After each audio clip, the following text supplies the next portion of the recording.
نه خیلی ایشون نه معتاده نه مشکلی داره، خیلی هم آدم خوب و سالمی. پس برای چی میخواد طلاق بگیره؟ برای اینکه ایشون نمیخواد با من بیاد.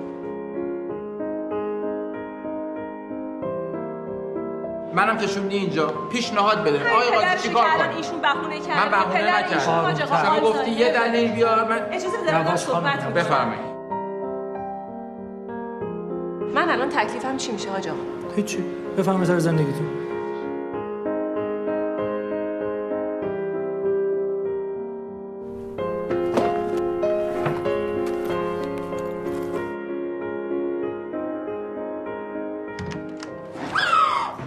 چیه؟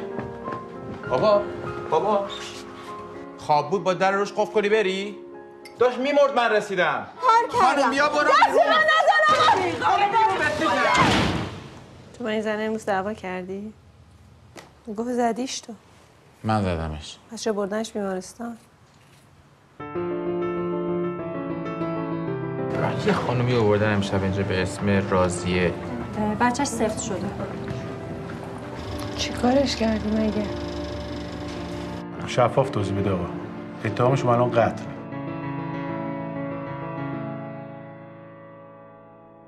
آقای عزیز